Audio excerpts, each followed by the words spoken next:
Bon, c'est pas un exercice simple de synthétiser pas mal de questions. Ce qu'on va faire, c'est que j'ai repris ici 3 ou 4 thématiques qui sont générales, en fait, qui reviennent dans plusieurs questions et qu'on va poser à chacun. Je vous propose de prendre 1 ou 2 minutes pour répondre à ces 4 thématiques. Et puis alors, il y a des questions plus particulières qui seront posées par Faiza. Alors, il y a quelque chose qui revient souvent, c'est la question de l'allocation universelle. D'une part, on demande une précision à Bernard Friot sur la différence entre allocation universelle, revenu de base et salaire à vie. Mais également, il y a des questions sur la position de chacun par rapport à ça. Ça, c'est la première chose. La deuxième chose, c'est une interrogation par rapport à cette sécurisation du revenu. Est-ce que ce n'est pas quelque part quelque chose qui légitime la paix sociale ? Troisième chose, il y a une question qui s'adresse à vous tous, c'est sur le sens du travail. Est-ce que la question de l'estime de soi au travail, du sens du travail, ne doit pas être plus intégrée dans les revendications syndicales ou en tout cas une thématique syndicale importante. Donc ça, c'est les 3 choses. Et alors, il y a une hypothèse que je vous livre, parce que je ne saurais pas la synthétiser. Il y a une proposition d'arrêter de lire et de défendre la cotisation sociale comme un système assurantiel financé par ponction sur le salaire des actifs, mais bien de la défendre comme un système de socialisation salariale que les entreprises et les employeurs sont contraints de financer.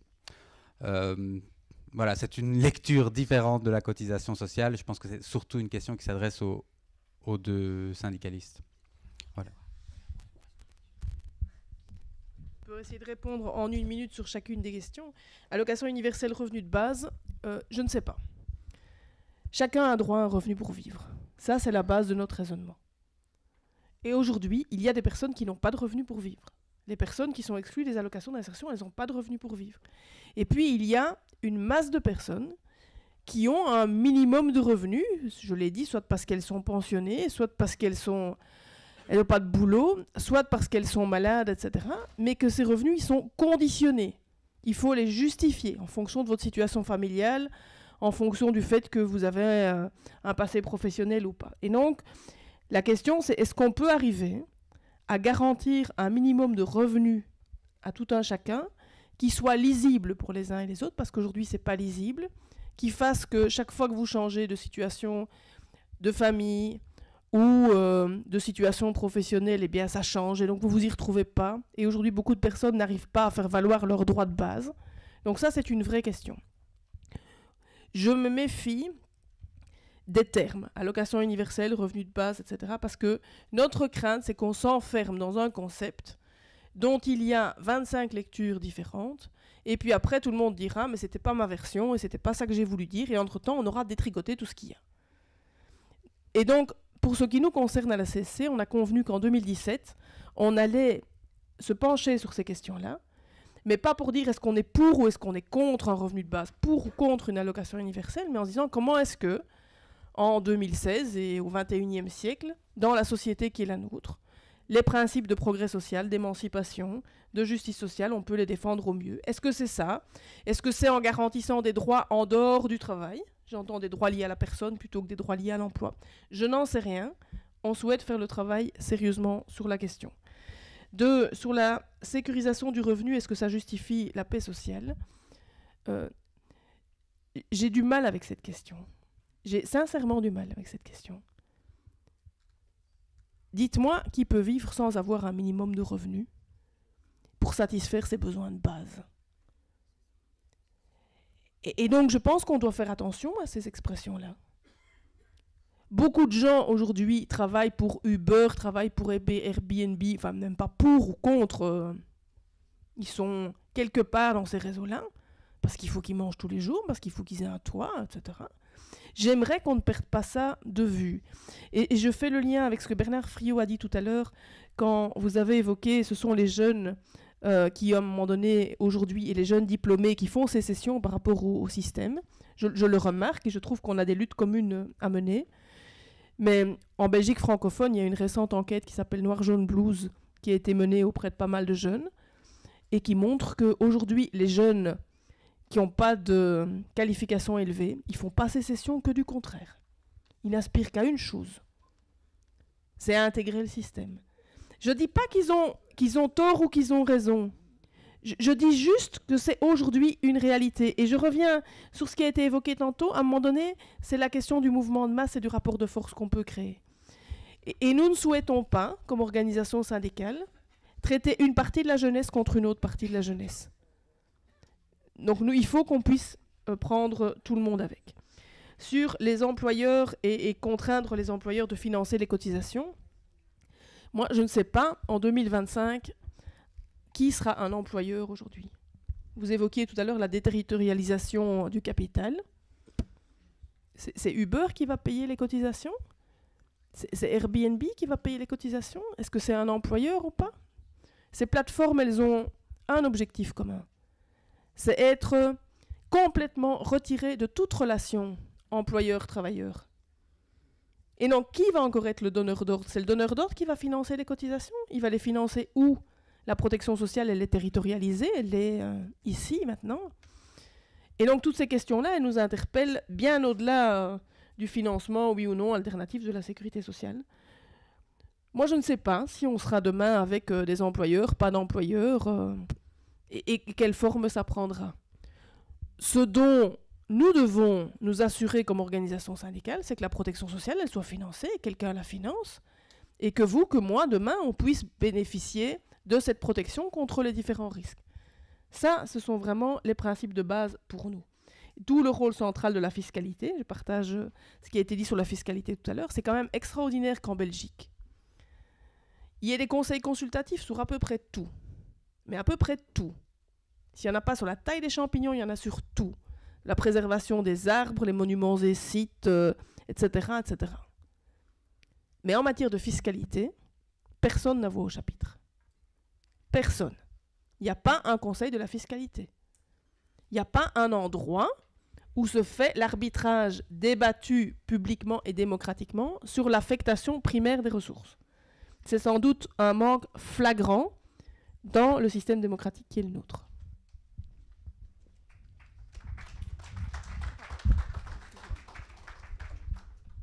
Je voudrais partir de ce qu'a dit Anne-Marie à propos de Airbnb ou de Uber. Nous avons là une très grave régression qui nous fait retourner au XIXe siècle lorsque des donneurs d'ordre se dispensaient d'être employeurs. C'était le marchandage. Et tout le mouvement ouvrier s'est construit contre le marchandage pour imposer aux donneurs d'ordre de se poser comme employeurs, c'est-à-dire d'avoir des obligations d'employeur. Et la question qui se pose aujourd'hui, face à ce retour du marchandage, à ce retour de capitalistes qui cherchent à être rentiers sans avoir assuré les responsabilités d'employeurs, est-ce que nous avons à remener le combat pour que les droits se fassent dans le cadre de l'emploi avec des vrais employeurs ? Ma réponse est non. Ma réponse est non, parce que nous ne trouverons plus d'interlocuteurs à l'échelle territoriale sur lequel nous pouvons agir, parce que le capitalisme mondialisé peut se dispenser d'être employeur. Et par ailleurs, nous avons infiniment mieux à faire que de demander des employeurs. Parce que précisément, la socialisation du salaire que nous avons opérée permet d'effectuer du travail sans employeur. Je prends par exemple le conflit extrêmement vif des intermittents du spectacle en France. Ils ont 507 heures d'emploi dans l'année. Ils ne revendiquent pas d'en avoir 1500. Ils revendiquent d'avoir du salaire toute l'année pour 507 heures d'emploi. Ils ne demandent pas d'avoir de l'emploi à plein temps. Ils n'en veulent pas parce qu'ils veulent être libres de leur activité lorsqu'ils sont entre deux cachets. Et je suis entièrement d'accord avec vous quand vous dites que toute une fraction de la jeunesse n'en est pas là. Et que le syndicat, c'est une organisation de masse, c'est pas une organisation d'élite. Là, je l'entends entièrement. Je me suis battu, moi, dans l'UNEF, contre des gens qui voulaient en faire une organisation d'élite. J'ai toujours défendu que c'est une organisation de masse, un syndicalisme. qui doit partir de la situation dans laquelle sont les uns et les autres. Donc, mais c'est pour cela que la responsabilité des syndicats, c'est précisément de faire bouger cette attitude de mineur social de « je demande un employeur ». C'est la responsabilité des syndicats, puisqu'ils voient bien, eux, que dans les entreprises, l'employeur se dérobe, que quand on cherche un repreneur, c'est vraiment un repreneur parce qu'il pique 2 fois, le mec, et qu'au bout du compte, 4 ans plus tard, il a liquidé la boîte. Donc on ne peut pas attendre d'employeur qu'il nous sauve, c'est fini cette affaire. Il y a donc un moment où la responsabilité syndicale comme organisation de masse, pas comme organisation d'une élite, et ça je suis entièrement d'accord avec vous, si nous devenons une organisation d'élite, c'est foutu. La responsabilité des syndicats comme organisation de masse, c'est précisément d'auto-organiser les travailleurs dans leur capacité à produire eux-mêmes ce qu'ils ont à produire, à sortir de la minorité sociale et de s'appuyer pour cela sur ce que nous avons déjà construit. C'est pour ça que je prends l'exemple de la santé, parce que c'est un exemple macroéconomique tout à fait intéressant. Est-ce que notre responsabilité, c'est de garantir à chacun un revenu décent pour qu'il puisse satisfaire ses besoins? Non, non. C'est faire vis-à-vis, c'est intérioriser vis-à-vis d'autrui le mépris anthropologique qu'a le capital pour nous. Le capital, il nous considère comme des mineurs économiques qui avons droit à du pouvoir d'achat. Et tout le mouvement ouvrier, en conquérant, dans le cadre de l'emploi, la qualification, hein, le salaire à la qualification, ça a été de dire « nous ne sommes pas des êtres de besoin qui avons droit à du revenu pour pouvoir satisfaire nos besoins.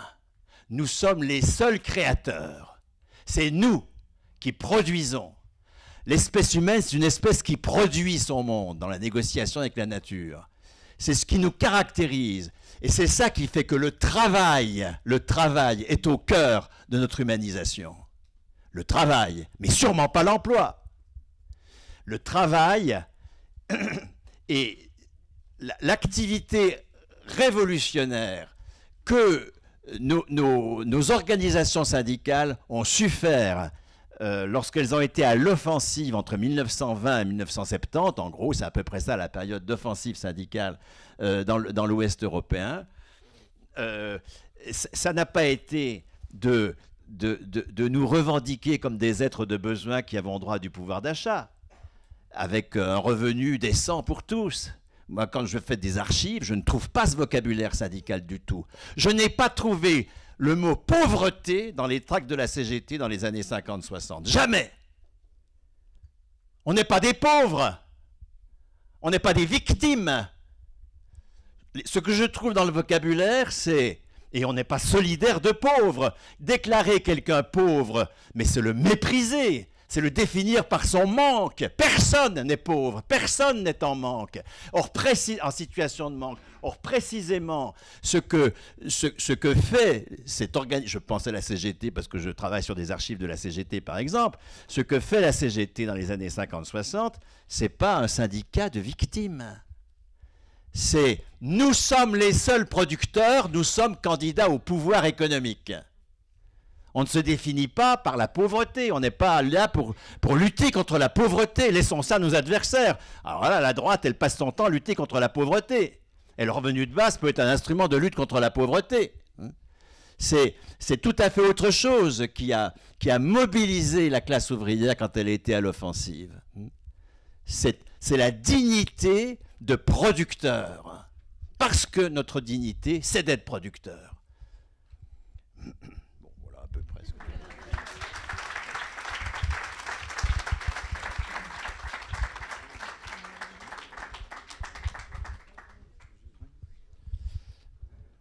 Je vais revenir rapidement parce qu'il y a des points évidemment qui se rejoignent.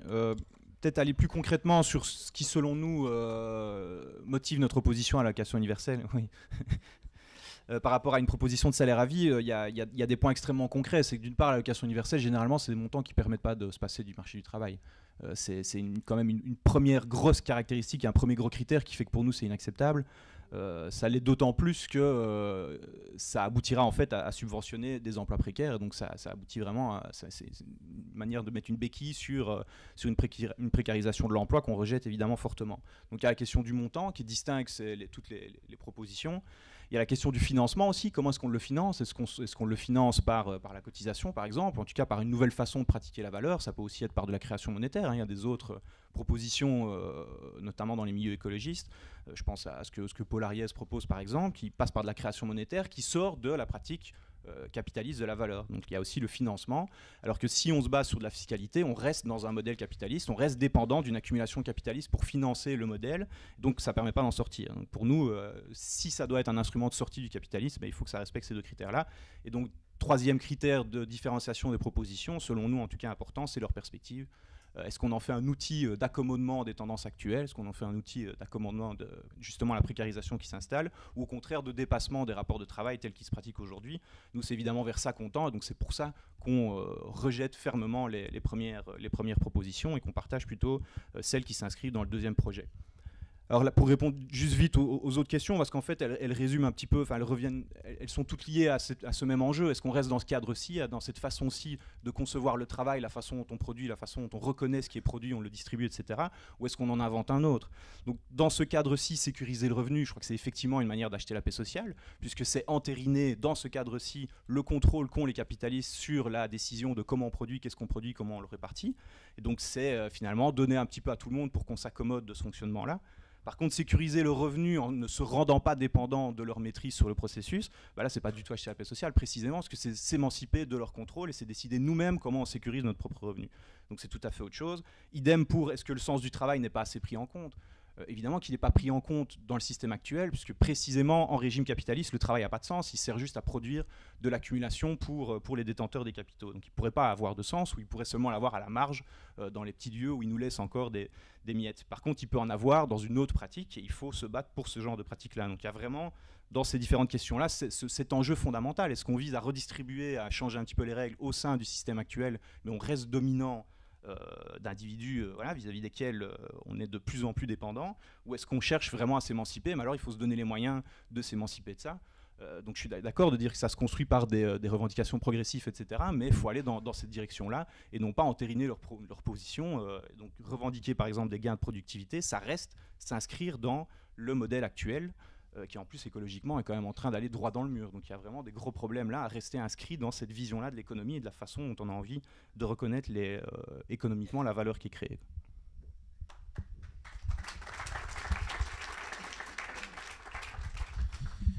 Alors brièvement, donc l'allocation universelle, donc pour nous c'est non, clairement, pas tergiversé. Mais il y a 50 000 définitions évidemment. Moi je reviens à l'allocation universelle, je rappelle Friedman et compagnie. Et quand j'entends l'EMR, et bon, c'est de ça qu'on parle. Mais évidemment les définitions sont importantes. Et donc autant le salaire à vie, je pense qu'il faut vraiment avoir une discussion, autant l'allocation universelle, financée en supprimant la Sécu, qui vraiment est un partage de la misère. Ça veut dire que ceux qui ont un patrimoine, ça va, tranquille. Même si j'entends Philippe Defeit qui nous dit mais attendez, les soins de santé ne vont pas sortir de la Sécu. Ok, d'accord, mais il restera quand même des parties privatisées, j'en suis persuadé. Par ailleurs, la retraite, voilà, ceux qui ont un patrimoine aura une pension complémentaire, tout ce qu'on veut. Les autres, ce sera la misère qui sera généralisée. Quand on voit les montants, on a des simulations sur les montants nécessaires, 143 milliards nécessaires pour avoir, même en dessous du seuil de pauvreté. Ça veut dire que la Sécu en Belgique c'est 60 milliards, on la supprime et il y a des montants complémentaires à rechercher. Je n'y crois pas du tout et pour moi c'est vraiment pas la piste à suivre. Enfin pour moi, pour la FGDB. Alors sur le sens du travail, oui c'est pas assez pris en compte, mais systématiquement nous on exige la qualité, et là je reviens sur l'emploi, et je sais que c'est le débat, c'est emploi, travail, mais nous souhaitons un autre type de production, évidemment qu'on souhaite un autre type de production pour donner un sens. Alors, on a le débat, économie circulaire, oui, mais on reste sur le même schéma. Et oui, les capitalistes vont récupérer de toute façon leur bille dans l'économie circulaire. À nous de développer des modèles qui permettent de redonner un sens à ce qu'on veut développer. Le mode de production actuel n'est pas bon. n'est pas bon. Et Marie-Hélène parlait d'autres indicateurs pour le PIB. Je pense effectivement qu'on doit revenir à ces éléments-là pour donner un sens au travail. Mais je pense qu'au niveau des syndicats, on a notre rôle à jouer et on essaye de le faire systématiquement pour émanciper, ça a été cité aussi, pour émanciper à travers le travail. Alors la sécurisation du revenu, est-ce que ça légitimise la paix sociale? Le débat sur on n'a pas besoin de patron. Ouais, c'est clair. On est en plein débat sur les restructurations, Caterpillar et compagnie, et les alternatives, c'est de se dire, voilà, on va pas chercher un repreneur parce que c'est compliqué et parce qu'on va retrouver dans les mêmes dérives. On va se réapproprier les moyens de production et on va produire nous-mêmes. Il y avait les LIP, je me souviens en France, qui produisaient les montres. Ce sont des systèmes qui évidemment que je développe, mais qui après, les LIP, on a vu ce que ça a donné parce qu'on n'a pas réussi à imposer un modèle qui permet de fonctionner. Est-ce que c'est le but à atteindre? Moi, j'ai pas de problème avec ça. Évidemment que même si on est ses propres producteurs, je bétonnerai les cotisations. Et je pense qu'on parle aussi de la même chose. Il faut bétonner les cotisations. Mais est-ce que ça légitimise la paix sociale, la façon dont on fonctionne maintenant? La question, c'est quel est le prix à payer pour la paix sociale, selon moi? Dans le cadre actuel, dans le cadre dans lequel on est imposé. C'est quel est le prix à payer? C'est dramatique de parler comme ça. Mais dans le fonctionnement actuel, sans démagogie aucune, c'est quel est le prix à payer? Donc, est-ce qu'on peut reprendre des gains de productivité? Les cotisations sociales imposées aux entreprises, ouais, c'est dramatique. On a vu l'évolution sur quelques années. Maintenant, on est à 10-12 milliards de cadeaux aux entreprises qui partent comme ça sans créer aucun emploi. En quelques années, il y a eu 9 milliards d'augmentation et de réduction de cotisations. Donc, les gains dans les poches des entreprises via les réductions de cotisations, ça a augmenté de 9 milliards. Et quand on a vu les distributions de dividendes, c'est 12 milliards. Donc ça veut dire que les réductions de cotisations n'ont servi qu'à aller dans les poches des actionnaires via les dividendes. Alors oui, on doit revenir à pouvoir, à éviter ou empêcher des réductions de cotisations. On doit revenir au sens premier pour refinancer. Est-ce que c'est possible tout de suite? Très compliqué. Est-ce que c'est l'objectif à terme? Oui, on doit y arriver. Mais je reviens sur les gains de productivité. Comment est-ce qu'on fait pour récupérer ces gains de productivité? Donc, sur les principes, on est d'accord. Sur la méthode pour les atteindre, là, c'est la discussion. Il faut des propositions concrètes pour les atteindre. Et croyez-moi, on essaye. La CSC et la FGTB, c'est 3 200 000 affiliés qu'on essaie de toucher, qu'on essaie de convaincre, ou on essaie de construire un rapport de force. On est dans un cadre globalisé, et donc c'est les méthodes pour atteindre des objectifs que je pense on peut partager en partie ou pleinement pour certains.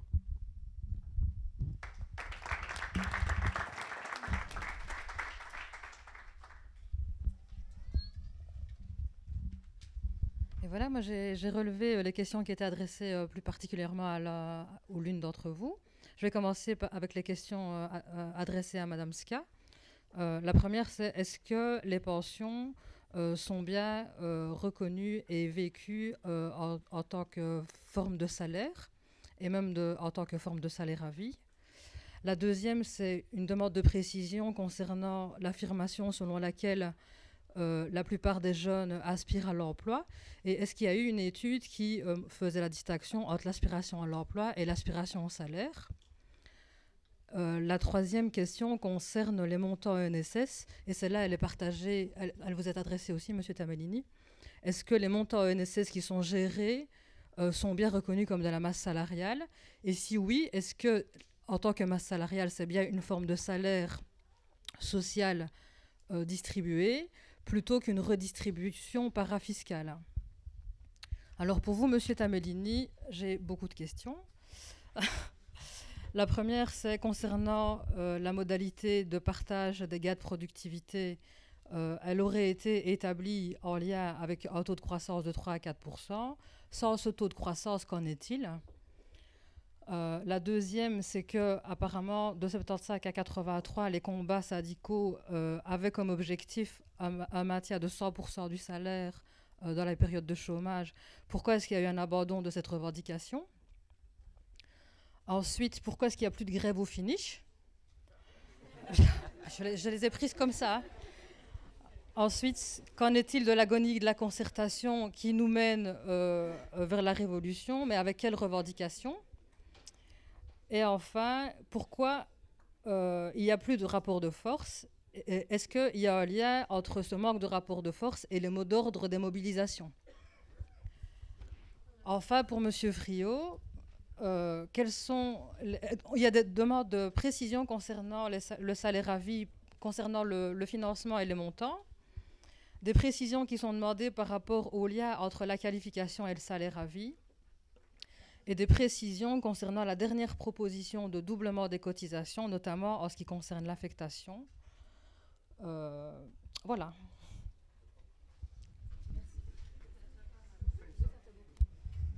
Qui veut des deux réagir en premier?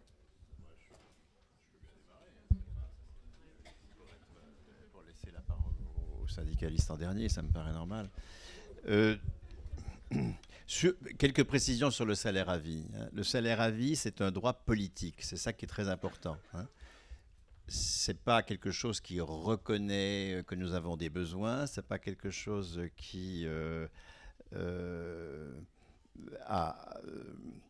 s'inscrit dans une sécurisation des revenus sur l'ensemble de la vie. C'est beaucoup plus fort que ça. La mondialisation du capital fait que nous avons perdu la main complètement sur la production. Nous ne maîtrisons rien de l'essentiel de la production. Des groupes capitalistes décident à notre place complètement du travail. Et en plus, sont en mesure maintenant de récuser toute revendication de meilleure répartition de la richesse. Certes, il y a un risque sur lequel notre collègue de la FGTB a insisté, et le patronat en est conscient, mais précisément, jeter comme à des chiens 800 balles par mois à tout le monde, ça ne le dérange pas. Et il le fera. Il le fera, pour avoir la paix sociale. Encore une fois, le problème du patronat, ce n'est pas ses sous, c'est son pouvoir. Parce qu'avec 800 balles, les personnes vont certes pouvoir, à des échelles locales, produire autrement, mais le cœur de la production restera capitaliste. Et c'est au cœur de la production qu'il faut que nous nous adressions. Le salaire à vie, c'est un droit politique qui enrichit la citoyenneté. La citoyenneté réduite aujourd'hui au droit de vote et d'éligibilité, on voit dans quel état elle est. Elle est dans un état de coma profond. Et il faut absolument enrichir la citoyenneté, puisque à quoi bon voter, puisque ça ne change rien sur le travail, c'est-à-dire sur ce qui est le fondement même de notre existence. Donc, le salaire à vie, c'est quelque chose qui est un droit politique qui enrichit la citoyenneté pour nous poser comme souverains sur la valeur économique. Pour être souverain sur la valeur économique, il y a vraiment, encore une fois, deux conditions. La première, c'est de maîtriser l'investissement. Tant que l'investissement repose sur des crédits consentis par des groupes capitalistes, nous ne maîtrisons rien. Et la maîtrise de l'investissement, ça suppose que la cotisation, et là on en arrive au doublement de cotisation, d'accord, que la cotisation, c'est-à-dire la socialisation de la valeur économique générée dans les entreprises, augmente considérablement et se substitue à la socialisation capitaliste de la valeur. Parce qu'il y en a une, je ne sais pas, Google, sa capitalisation boursière, c'est 500 milliards de dollars. Ils socialisent, ces gens-là. Et nous, en face, c'est peanuts, d'accord? C'est à ce niveau-là qu'il faut que nous socialisons la valeur si nous voulons ne pas jouer petit bras face à nos adversaires. Donc, le doublement des cotisations, oui, ça c'est une revendication fondamentale. C'est très compliqué. C'est pas plus compliqué que le plein emploi. Depuis 40 ans qu'on est sur le plein emploi, on échoue. Alors il y a peut-être moyen de s'interroger sur la légitimité de revendications qui de toute façon nous font échouer, et sur l'intérêt de poser des revendications qui certes sont très difficiles, doubler le taux de cotisation, mais qui nous obligent précisément à poser le débat social sur notre terrain. C'est nous qui tenons l'agenda. On n'est pas en permanence à la remorque de l'agenda de nos adversaires. Et on tient un discours autonome. On n'est pas en permanence dans la décalcomanie du discours de nos adversaires. C'est ça ce qu'il s'agit de déplacer.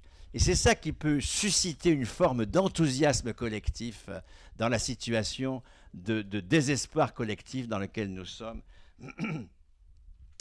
Donc, à 18 ans, à l'âge de la majorité politique, c'est-à-dire quand on est reconnu comme contributeur de la vie sociale, à 18 ans, chacun a le premier niveau de qualification. La CGT en France préconise 4 niveaux de qualification, pourquoi pas. Les conventions collectives les mieux négociées font que l'écart interdécile des salaires est à peu près de 1 à 4. Bon, pourquoi pas, mais à condition d'être cohérent. C'est-à-dire que si on met, par exemple, le premier niveau de qualification à 1 500 € net, le quatrième est à 6 000. Hein, et aucun salaire n'est supérieur à 6 000 €. Donc on inscrit tous les salaires dans une fourchette 1500-6 000.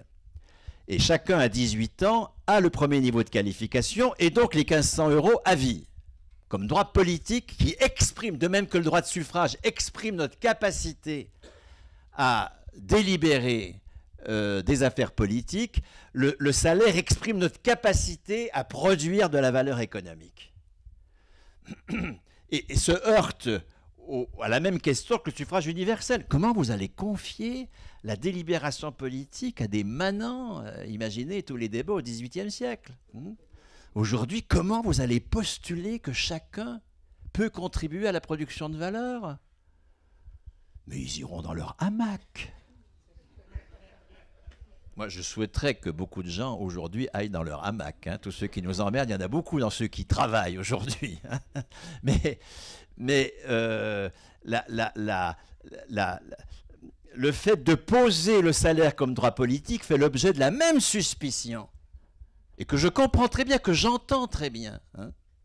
Tellement nous avons intériorisé que nous sommes des mineurs économiques. Que l'école nous forme à être compétitifs sur le marché du travail et non pas être co-responsables de la production. C'est ça que doit faire l'école. Et là, le rapport au savoir va être complètement changé. On ne va pas être dans la compétition pour avoir la meilleure place sur le marché du travail, ce qui est un truc qui met l'école à bas. Hein. Notre rapport au savoir va complètement changer à partir du moment où l'école, elle nous formera à être les co-responsables. Il n'y a pas de droit sans responsabilité. Je suis absolument contre les sociétés sans obligation ni sanction. Tout ça est absurde. La co-responsabilité, l'école comme éducatrice de la co-responsabilité de citoyens souverains sur la valeur. Alors là, les profs vont jouer un rôle beaucoup plus intéressant qu'aujourd'hui où ils mettent des notes pour que les gens aient dans les bonnes filières, d'accord? Ça va être tout autre chose. Le rapport au savoir ne va pas être instrumenté comme il est aujourd'hui quand on a des gamins qui disent « Attendez, mon problème, c'est... Écoutez, il faut que j'ai mon examen parce que... » Le rapport au savoir, à partir du moment où nous sommes co-responsables de la production, il change complètement. Hein, parce que nous ouvrons un horizon collectif tout à fait autre. Donc, le salaire à vie, c'est un droit politique, et pour cela irrévocable. Hein, de même que le droit de vote, il est irrévocable. Le droit au salaire doit être irrévocable. Financé comment? Ben écoutez, je prends des chiffres français, d'accord? Parce que je suis habitué à ces chiffres-là. Notre production, le salaire étant de la monnaie, il ne peut être financé que sur la production marchande. La production marchande, c'est 1 300 €. 1 300 milliards d'euros, pardon, en France, d'accord? Ces 1 300 milliards d'euros, si au lieu d'être répartis entre capital et travail comme ils le sont aujourd'hui, ils vont uniquement au travail puisqu'ils ne sont produits que par des travailleurs.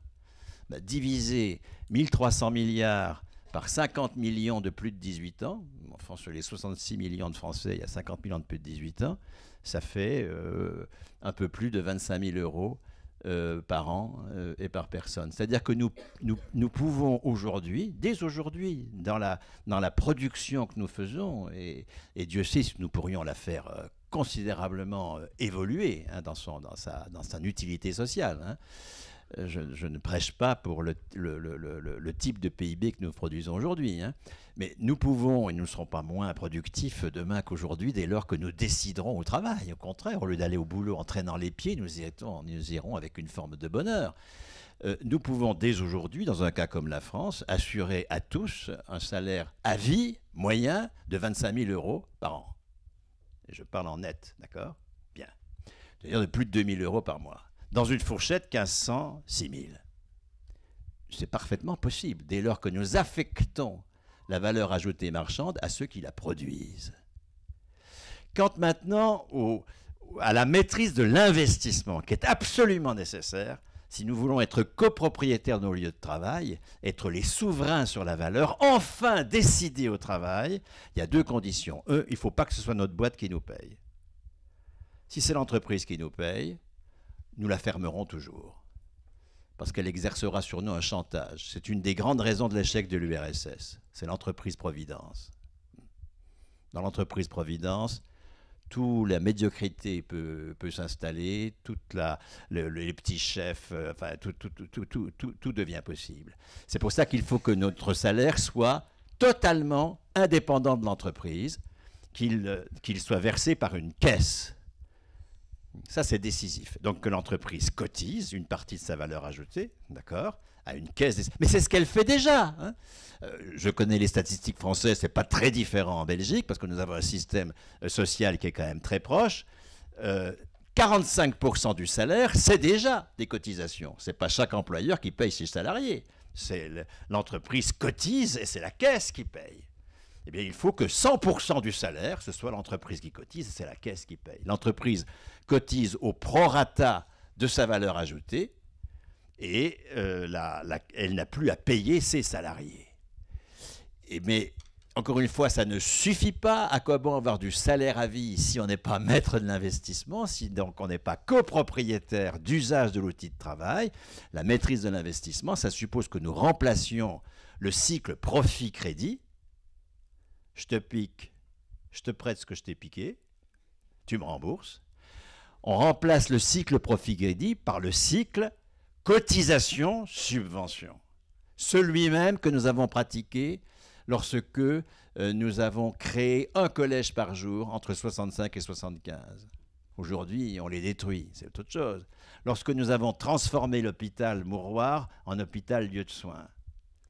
Nous n'avons pas fait ça par du partenariat public-privé, on n'a pas fait ça par un appel au marché des capitaux, on a fait ça en augmentant l'impôt s'agissant des collèges et la cotisation sociale s'agissant des hôpitaux. C'est-à-dire qu'en socialisant une part suffisante de la valeur pour qu'elle puisse subventionner l'investissement, puisque comme je l'ai dit, il n'y a pas besoin de crédit pour investir, puisqu'un investissement génère une valeur supplémentaire qui va pouvoir être cotisée pour permettre en T+1 la subvention de l'investissement nouveau qui générera en T+2 une valeur supplémentaire qui sera cotisée pour pouvoir permettre la subvention en T+2 d'un investissement nouveau qui générera...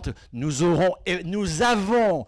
Il n'y a aucune utopie dans ce que je raconte. Il y a ce qu'un historien de la Sécu essaye de tirer pour aujourd'hui. C'est ça, il y a un déjà là suffisamment fort pour que nous puissions sortir notre marasme collectif. Nous avons déjà, à une échelle très forte, remplacé le profit par la cotisation et remplacé le crédit par la subvention. Eh bien, il faut généraliser. Et dans le droit au salaire à vie, c'est à 18 ans, le droit au premier niveau de qualification. Quel que soit le passé scolaire, quel que soit le handicap, tout le monde doit être reconnu, non pas pour ses besoins. Ça, je refuse cette description méprisante de l'humanité. Chacun doit être reconnu pour sa caractère créatif. Je suis un créateur, je ne suis pas un être de besoin. Je refuse complètement cette anthropologie-là. Deuxièmement, le droit d'être copropriétaire d'usage de l'outil de travail par lesquels nous passerons, c'est-à-dire de décider au travail sans tirer aucun revenu de ce patrimoine.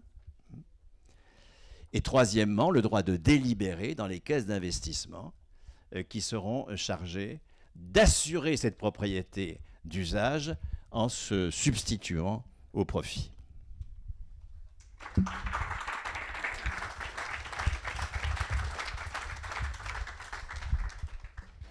Alors, je vais un tout petit point très pragmatique, donc c'est rien à voir avec l'émancipation du rapport salarial.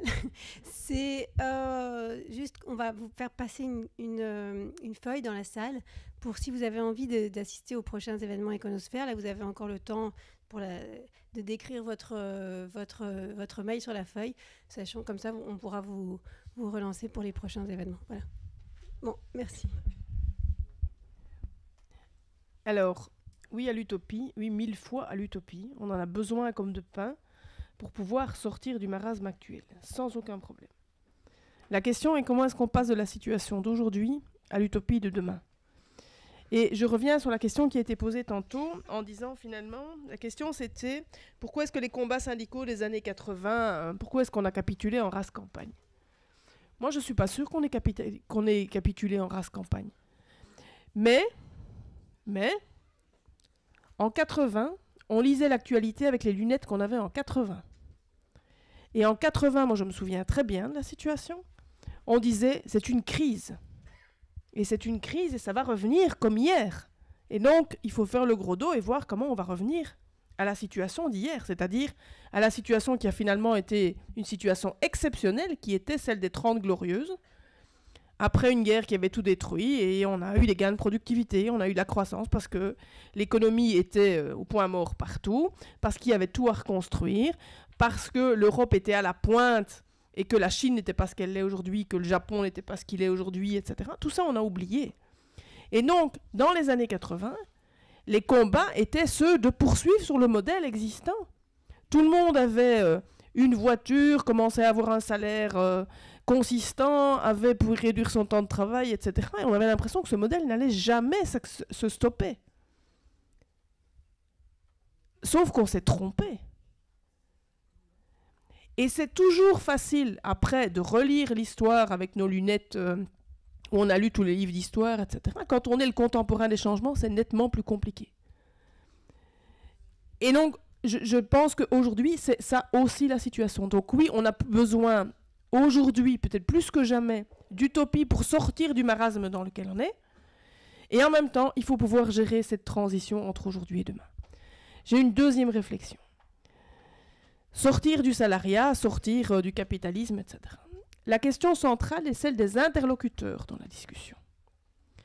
Le salariat, la société telle qu'elle s'est développée autour d'interlocuteurs.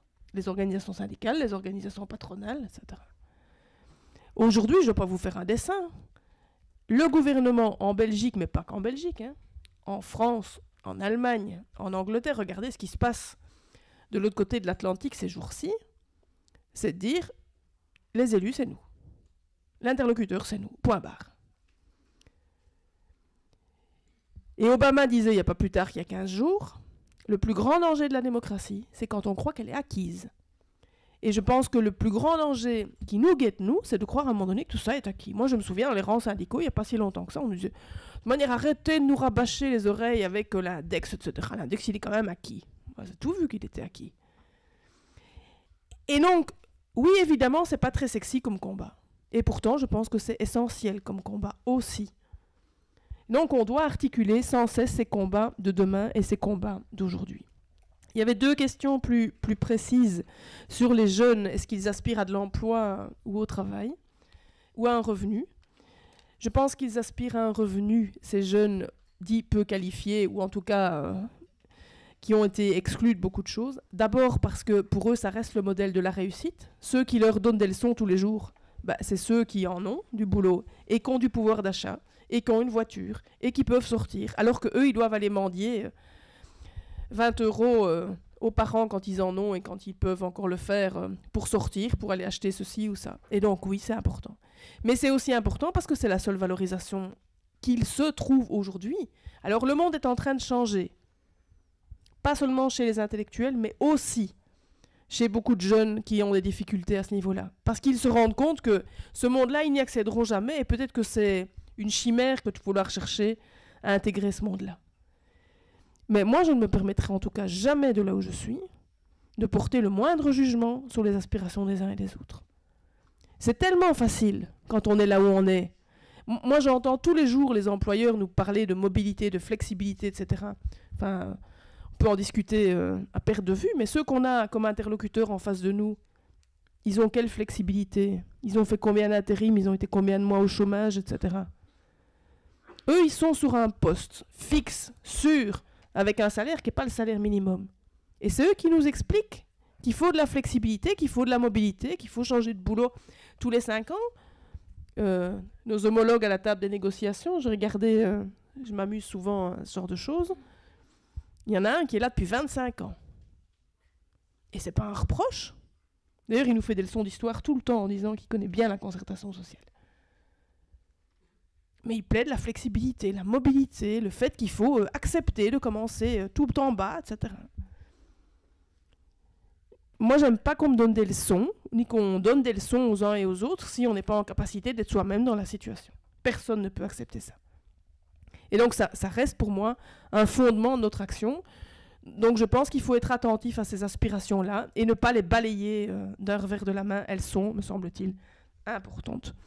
Je n'ai pas bien compris la question sur le fait de savoir si la pension est un salaire à vie ou pas.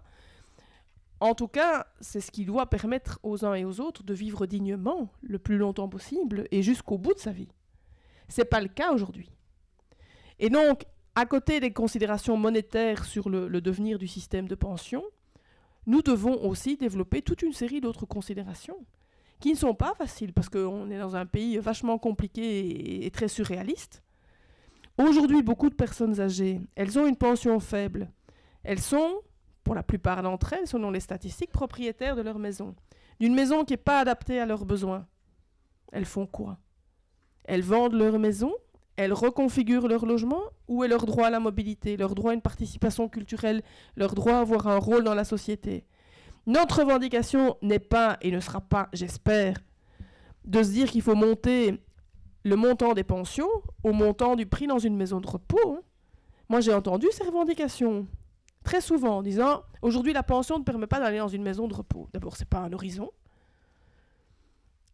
Et deux, ce n'est pas qu'une question monétaire. C'est aussi une question qu'aujourd'hui, on vit de plus en plus vieux. Alors, vivent en bonne santé longtemps, souvent, ceux qui ont fait des études, qui ont une carrière qui le permettait, etc. Toutes les données géographiques montrent que c'est à Liège, à Charleroi, dans le Hainaut, sur la trame industrielle, qu'on vit le moins longtemps en bonne santé. Ça reste une réalité aujourd'hui. Ça reste une réalité aujourd'hui. Et donc, c'est pas la même chose de plaider pour une pension qui soit une pension de vivre dignement, qui permette de vivre dignement en fonction du fait qu'on a que sa pension ou qu'on a une complémentaire de pension. C'est pas la même chose. Qu'on est propriétaire de sa maison ou qu'on ne l'est pas. Qu'on a des problèmes de santé ou qu'on ne l'est pas. Et donc, tous ces combats-là, ils restent aujourd'hui des combats qui sont des combats d'actualité à côté. Et l'un, pour moi, n'a pas la priorité ou quoi sur l'autre de ce combat sur quelles sont les utopies, quels sont les projets collectifs que nous voulons mener pour demain, quelles sont les revendications que nous voulons pour demain.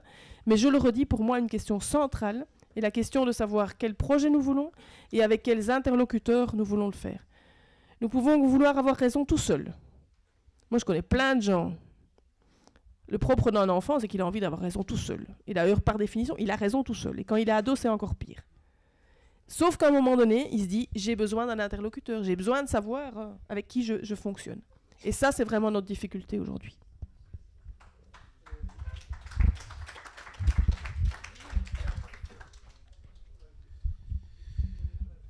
Alors, en ce qui concerne le taux de croissance de 3-4% pour partager les gains de productivité. Moi, quand j'étais à l'UNIF, on me montrait des modèles économétriques, on me disait il faut 2% de croissance pour créer de l'emploi. Alors, les modèles économétriques, quand je vois ce qu'on en fait, ce qu'il en est, les paramètres, moi, je pense qu'il faut une volonté politique de créer de l'emploi ou de partager les gains de productivité. Parce qu'on a beau dire ce qu'on veut, la Belgique reste dans le top, je crois, 5-6 des pays les plus productifs. En 20 ans, on a doublé le PIB. Il faut 2 fois moins de travailleurs pour financer les pensions, par exemple. On nous dit que les pensions sont infinançables. Il y a de plus en plus de pensionnés par rapport aux actifs, et on ne parle jamais des gains de productivité réalisés qui font qu'il faut 2 fois moins d'actifs pour produire la même chose. Et donc il faut 2 fois moins d'actifs pour financer les pensions. Donc ça, ce sont des faux débats. Pas rentrer dans ce schéma-là. Il faut sortir du cadre. Pas nous dire il faut 3% de croissance pour distribuer les gains de productivité. Il faut 2% de croissance pour créer de l'emploi. Soit on prend la décision politique, on a la volonté politique de créer de l'emploi de qualité, de redistribuer les gains de productivité, soit il n'y a pas de volonté politique. Le pognon, les richesses, elles sont là, elles sont quelque part. Le rapport d'Oxfam met bien ça en lumière, et donc c'est la volonté politique de le faire. Sortons du cadre, ne nous laissons pas brûler le cerveau en nous disant tel ou tel modèle nous dit que c'est pas possible, alors on peut pas le faire. Ça, il faut sortir de ça. Alors, entre 75 et 83, revendication 100% salaire pour le chômage sur les 100% du dernier salaire. Bon, je suis né en 74 et donc ça c'est facile à dire. Hein. Mais évidemment. Oui, mais j'en suis persuadé. Ouais. Non, mais ça j'en suis persuadé que c'est une victoire et qu'on a obtenu ça. On est là au basculement avec Thatcher, Reagan, on est à ce moment-là. On n'est pas dans les systèmes maintenant de compétitivité amenés avec des taux de réduction de cotisation, on n'est pas en train de tout détricoter, et donc on est dans un contexte différent. Et donc pourquoi est-ce qu'on ne revient pas avec cette revendication-là ? On a amené des débats sur les périodes assimilées, par exemple, de dire pour la pension, il faut assimiler les périodes de chômage pour avoir une pension décente. Les pensions sont à un niveau on a la pire pension de l'Union européenne proportionnellement, on est juste au-dessus de l'Irlande. Et donc oui, ça se détricote d'année en année, ça c'est un constat. Évidemment que moi je signe tout de suite, Marie-Hélène aussi je pense, pour avoir une revendication à 100% du dernier salaire, que ce soit pour le chômage ou pour d'autres d'ailleurs, d'autres allocations, mais je constate effectivement qu'on a laissé s'effriter le modèle parce qu'on est rentré dans des logiques de réduction de cotisation, de manque de moyens, on est en train de siphonner les moyens qui nous permettent de répondre à ces revendications-là. Est-ce qu'on doit y revenir ? Évidemment. Est-ce que c'est facile ? Non, c'est clair. On devra sortir d'un schéma compétitif pour pouvoir y revenir. Mais je constate que la situation était différente. Bon, voilà, les revendications sont celles qu'on met sur la table. Ce qu'on obtient, c'est bien loin de ce qu'on devrait obtenir. Pourquoi plus de grève au finish ? Je dis 152 fois, mais je vais le répéter, c'est le rapport de force. C'est que pour faire une grève générale, il faut arrêter le pays. Et qu'il y a des réalités différentes d'un côté à l'autre. Il y a des endroits, il faut convaincre les gens qui ont peur qu'il faut qu'ensemble, on va pouvoir essayer de créer un rapport de force, mais c'est très compliqué. Alors moi, c'est pour ça que je plaide toujours pour les grèves générales, évidemment. C'est reconnu par l'OIT, c'est reconnu par la Charte sociale européenne. On a une légitimité à pouvoir le faire au niveau international. On doit garder les patrons peur de ça. Ils essayent de nous mettre en difficulté en amenant des huissiers, en aimant tout ce qu'on veut, parce qu'ils savent qu'on a une légitimité à le faire. Donc on doit continuer à défendre la grève générale. Et on doit construire les étapes pour le faire. Mais vous savez que moi je défends le concept du visé juste. Il y a 20, 30 ans, on arrêtait 10 boîtes dans le pays, la sidérurgie. Hein, et voilà, le pays était à l'arrêt.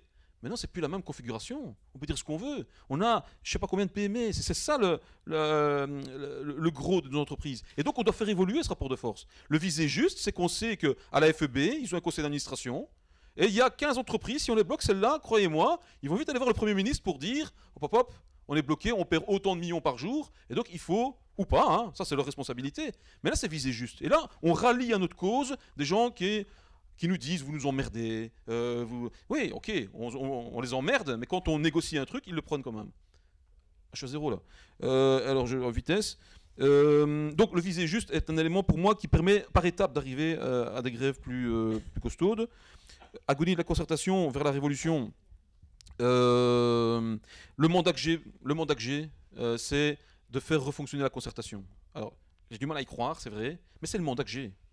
On me dit pas fais la révolution, on me dit pas on me dit fais refonctionner la concertation. Pour faire refonctionner la concertation, je dois mettre la pression sur les employeurs. En 45, ils avaient peur, hein. Ils avaient peur. Là, j'ai pas les moyens pour l'instant de leur faire peur. On doit pas leur faire peur systématiquement, mais remettre la pression nécessaire. Et je reviens au visé juste.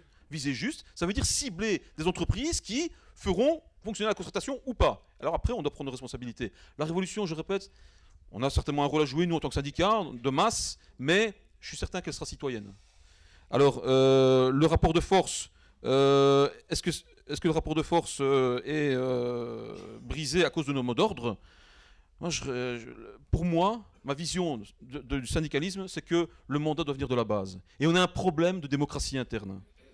On a un problème de démocratie interne, on n'arrive plus suffisamment à écouter la base et que ça remonte dans les structures. Je reviens à ce que tu disais, qu'on n'écoute pas suffisamment certaines catégories, alors qu'on fait partie d'une seule classe. Hein. On a mis des catégories et on n'écoute plus suffisamment, on ne le fait pas suffisamment remonter et le feedback ne fonctionne pas. Donc on doit d'abord régler le problème de démocratie interne pour pouvoir ensuite que les mots d'ordre nous viennent de la base. C'est pas nous qui devons donner des mots d'ordre en disant c'est comme ça les gars. Hein. Non, les mots d'ordre doivent venir de la base, sur base des réalités, et alors on applique les décisions. Bon voilà, démocratie interne à renforcer au niveau des syndicats, c'est clair.